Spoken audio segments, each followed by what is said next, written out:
ఆ నూనె అమ్మి నీ అప్పులు తీర్చుకోమ్మా.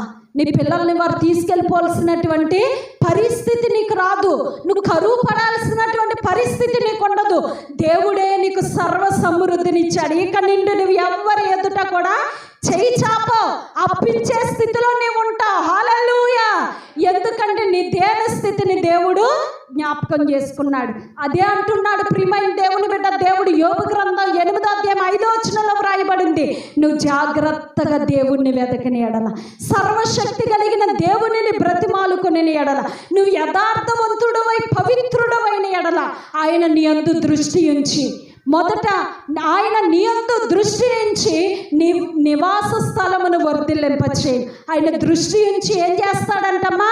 నీ నివాస స్థలమును వర్ధిల్లింప చేస్తాడు. మొదట నీ స్థితి కొంచెముగా ఉండినను తొదకు నీవు మహాభివృద్ధి నొందుతావు. హల్లెలూయా.